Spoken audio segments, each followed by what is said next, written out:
உலக அமைதிக்கு மிகப்பெரிய பங்களிப்பை அளித்த இந்தியாவை ஐக்கிய நாடுகள் சபை பாதுகாப்பு கவுன்சிலின் நிரந்தர உறுப்பினராக்க வேண்டும் என பாரிஸில் பிரதமர் மோடி கூறினார். பிரான்ஸ் நாட்டில் சுற்றுப்பயணம் மேற்கொண்ட பிரதமர் நரேந்திர மோடி பாரிஸில் இந்திய வம்சாவளியினர் ஏற்பாடு செய்திருந்த நிகழ்ச்சியில் பங்கேற்றார். ஐக்கிய நாடுகள் சபையின் அமைதி காக்கும் படையில் இந்திய ராணுவ வீரர்கள் மிகப்பெரிய அளவில் பங்களிப்பை அளித்து வருவதாக கூறிய மோடி, அன்பின் தூதராக விளங்கும் இந்தியாவுக்கு சர்வதேச சமுதாயம் கௌரவம் அளிக்க வேண்டாமா என்று கேட்டார். ஐக்கிய நாடுகள் சபையின் பாதுகாப்பு கவுன்சிலில் இந்தியாவுக்கு நிரந்தர இடமளிக்க வேண்டும் என்ற மோடி, அது தொடர்பாக ஐக்கிய நாடுகள் சபை தனது நிலைப்பாட்டை மறுபரிசீலனை செய்யவும் வலியுறுத்தினார்.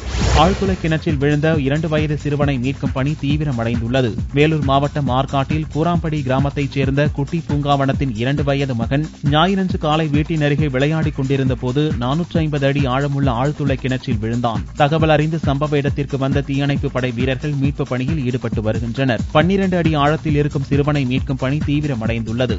குழந்தை செக் பண்ணும்போது குழந்தை ஒரு 40 அடியில் தான் எல்லாம் சொல்லியிருக்காங்க. நாங்களும் பார்த்தோம். குழந்தை கண்டிப்பா உயிரோட இருக்குது. இப்ப வரைக்கும் உயிரோட இருக்குது.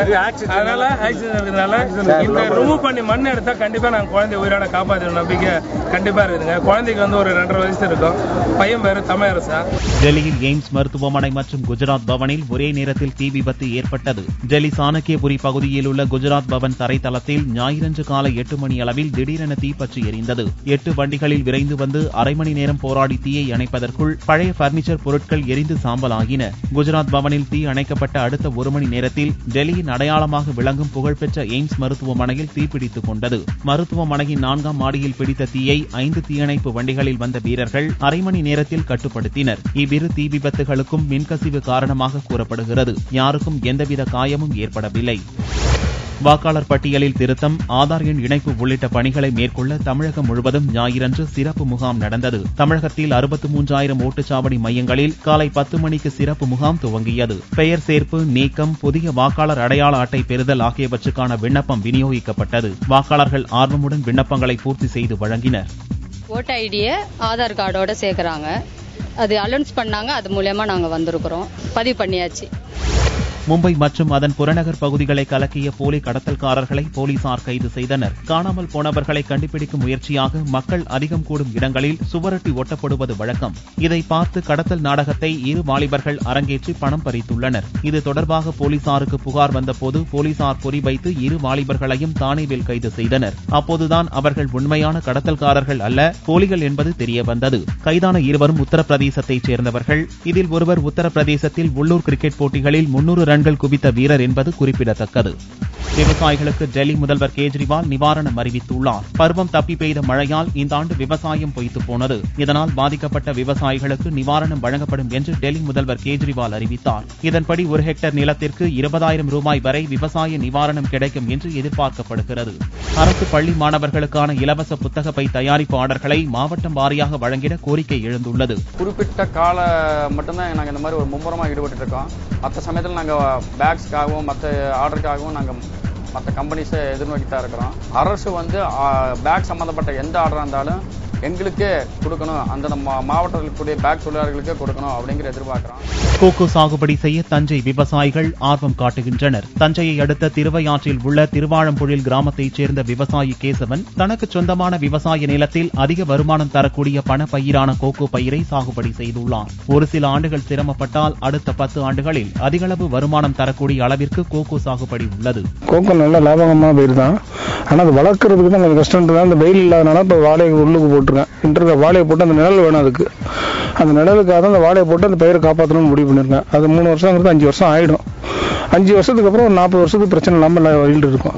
தங்கத்தின் விலையில் ஞாயிற்றுக்கிழமை அன்று மாற்றம் இல்லை. ஒரு சவரன் 20,240 ரூபாய்க்கு விற்பனையானது. 1 கிராம் ஆபரண தங்கம் 2,530 ரூபாயாக இருந்தது. வெள்ளி 1 கிராம் 39 ரூபாய் 70 காசுகளுக்கு விற்பனையானது. பார் வெள்ளியின் விலை 37,085 ரூபாயாக இருந்தது. குத்தாட்டம் போடுவதில் மகிழ்ச்சி என்று நடிகை சுஜிபாலா தெரிவித்துள்ளார். இறுதிக்கட்ட படப்பிடிப்பை நெருங்கியுள்ள பானு திரைப்படத்திற்காக ஒரு குத்தாட்ட பாடல் தயாராகி வருகிறது. நடிகை சுஜிபாலா இப்பாடல் தனக்கு மகிழ்ச்சி தருவதாக கூறினார். இந்த சாங்கை பத்தி சொல்லணும்னா புது மியூசிக் டைரக்டர் தான், பட் ரொம்பவே நல்லா மியூசிக் பண்ணியிருக்காரு. ரொம்ப ஒரு பெப்பியான ஒரு குத்து சாங். கண்டிப்பா நம்ம யங்ஸ்டர்ஸ்க்கு பசங்களுக்குலாம் பிடிக்கிற மாதிரியான ஒரு சாங்கா இருக்கும். அண்ட் என்ன சொல்றது, மாஸ்டர் சொல்லியே ஆகணும். புது மாஸ்டர் கருணா மாஸ்டர் ரொம்ப நல்லா பண்ணிட்டு இருக்காரு. அவருக்கும் சரி எல்லாருக்குமே இந்த படத்தில் வந்து சக்ஸஸ் பண்ணும் அப்படிங்கிற ஒரே எய்மில் தான் பண்ணிட்டு இருக்காங்க.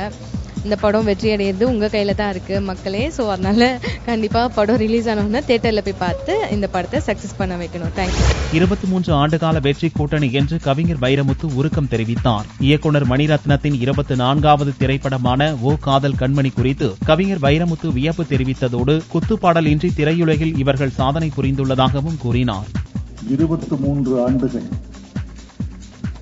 மணிரத்னம், ஏ.ஆர். ரகுமான், வைரமுத்து என்ற கலை கூட்டணி தமிழ் திரையுலகில் பயணப்பட்டுக் கொண்டிருக்கிறது.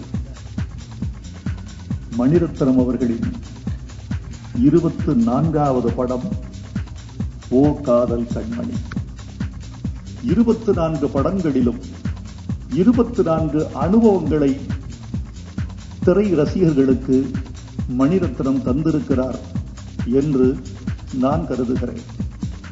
பொதுவாக தமிழ் பாடல்கள் குத்துப்பாடல்களுக்கு அதிகமான முக்கியத்துவம் என்று சற்றே சாய்ந்திருக்கிற நிலையில் தன் கட்டுப்பாட்டிலிருந்து சற்றும் தளராமல், தன் கலை உயரத்திலிருந்து சற்றும் இறங்காமல் மணிரத்னம் அவர்களும் ரகுமான் அவர்களும் இந்த படத்தில் பாடல்களை கையாள வேண்டும் என்று எனக்கு ஒத்துழைத்தார்கள் என்பதில் நான் அவர்கள் 2 பேருக்கும் நன்றி தெரிவித்துக் கொள்கிறேன்.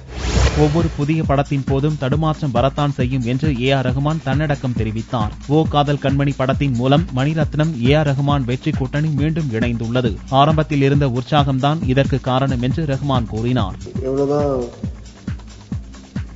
மியூசிக் பண்ணாலும் அடுத்த படம் பண்ணும்போது ஒரு தடுமாற்றல் வருது. பக்கத்தில் இருக்கலாம் சொல்லுவாங்க, நல்லா தானே போயிட்டு இருக்கு,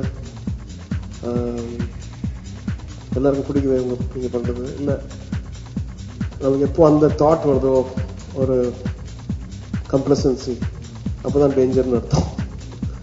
ஸோ இருக்கிற வரைக்கும் நம்ம முதல்ல ஆரம்பிச்சு இப்போ இந்த உற்சாகத்தோட பண்ணணும்னு ஒரு ஆசை எனக்கு. அதுக்கேற்ற மாதிரி மணி சாரோட அமேசிங் பிளாட்ஃபார்ம் எனக்கு 23 வருஷமாக கொடுத்துட்டு இருக்காரு.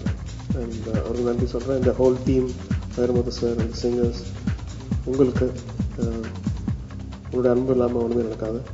எல்லாம் தேங்க்ஸ்.